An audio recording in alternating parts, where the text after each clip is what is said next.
people now put on masks like putting on socks.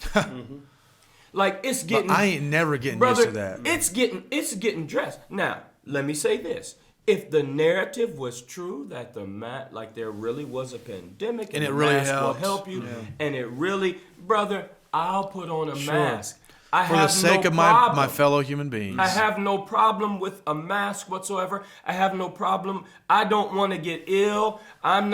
We are not the people saying there's no COVID-19, although maybe there's a mutation and there's COVID-29 at this point. Yeah. But I'm saying, we're not saying there's no illness there. The point I'm making is the narrative suggests that I should wear this. I don't believe that narrative. But the belief in the narrative now has our brothers and sisters, let's step out of America, for example. Our brothers and sisters in Canada are essentially in prison. Are essentially locked down in prison, oppression. There is a cry from Canada where people are saying, help, like, can I get out? Can I leave my house? But when someone makes you believe, I have to stay in my house, I have to stay away from you. I've had people run from me, brother. Not because I was black. I've had that too. Because I was a black man with a beard. But I've had people run from me, step away from me in fear because I didn't have a mask on. And you ain't even sick. I'm not coughing. I'm not approaching them. I'm not encroaching upon their personal space. I give them honor. Hey, I'll step back. I'll stay 6 feet away from you, just in honor to you. If that makes you more comfortable, I get that. I'm going to stay back from you. But I'm saying this narrative, and it's not just about masks, it's about the control and the keeping me from my brother. That's right. 6 feet, 8 feet, 10 feet. Put a mask on. Put the barrier up. Put gloves on. Keep yourself away from humanity. Let's not be able to come together and even have these types of discussions, because if we do, my face might be so small you can't even understand what I'm saying, comprehend what I'm saying. You know what I'm saying? I'm just trying to get together with you, and here we are talking. Can't even and understand. Stay 8 feet away, 10 feet away. You know what I'm saying? And I'm not mocking people that don't want to get ill. I understand. I'm saying, brother, come on. But I want to say this. I'm not mocking them either, and I really, my heart goes out to people who have a compromised immune system and they're really worried about getting sick. I don't want them to get sick. Of course. But brother, this thing sure is making a fool out of us, bro. Look, there's people. You remember them? The machines. You go to the store, to the pizza place, and you hit the lever, and it goes, and the thing goes down and grabs the teddy bear. But the people walk around looking like they got one of them on their heads, bro. Yes, brother. Like they got a wall, like a plexiglass helmet, walking around, brother, like that's supposed to be normal now. Yes. And it really is. It's out of this world to me. Yes. But anyway, I'm interrupting you. You're not interrupting me, bro. I just had this picture brother, of someone. You're not interrupting me. It's right on target. And so whereas people would not think that is slavery, people have just brother, come on. That is slavery. They brother. have just bought into the narrative that says doing this is my duty to man, duty to my family, duty to myself, and they're not considering what is this narrative doing to me? You got people oppressed, brother. The Hamiltons were singing a song one time, brother. Just recently, they were singing a song. They said it was about two people that were in quarantine.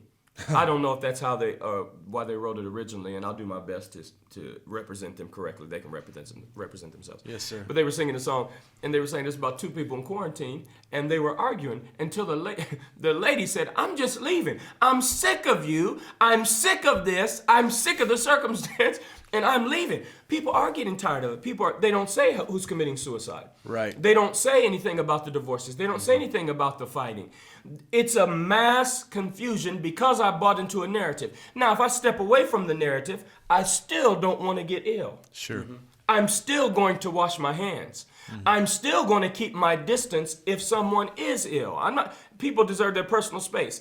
If there is an outbreak of chickenpox, measles, swine flu, COVID-19, COVID-50, I'm going to stay away if there's something like that. And furthermore, if you have reason to believe that you are sick, yes, out of respect, I'm going to quarantine. You should stay away from people. I'm going to quarantine without this narrative. Certainly. I'm going to do that because I respect people, and number one, and number two, I want to be well. I don't want to be ill. This is not some foolish, crazy thing that's taking my mind. But if we step away from this narrative and say, this is, if I just let my mind consider, this is keeping me separate from my brothers. I can't even see you smile.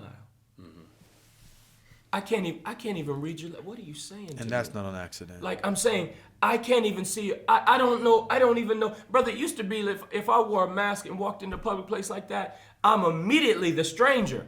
I'm immediately suspect. Now I'm suspect because I'm the only one walking around the grocery store without it. Got people running, chasing me down in the grocery store. Sir, do you want a mask? No, I don't. I'm sorry. And it's not an attack on humanity. It is a resistance or a refusal to subscribe to the narrative that is causing division, mayhem, and chaos in society and dividing me from my brother. If it would bring me together with my brother, I'll still put on a mask. Sure. No problem. And there are certain situations where I still will now, but they are quite limited. If there's some older people, what have you, there's a concern. Absolutely. But the point is that the point I was making is slavery is not just so overtly, I'm coming at you with a whip. Right. It is presented by getting the people to subscribe to a narrative that causes chaos and division and mayhem. And that's what's happening. And if people can consider that, then we can get out of slavery. We can get out of this whole situation. And one of the amazing things about the oppression that's happening today is that it successfully gets people to not just follow the slave master, if you will, but to love them, yes, to praise them, and to actually believe that they're advocating for their side. House slaves. Right, absolutely. Yeah, you got them as house slaves. And people always talk, brother, used to always talk about the black community. Oh, there's drugs in the black community. They used to think black people were more apt to have drugs.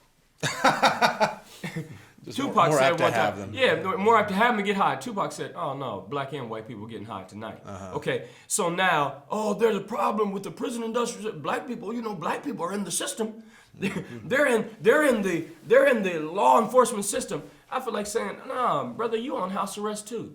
You have the equivalent of an ankle bracelet. Yep.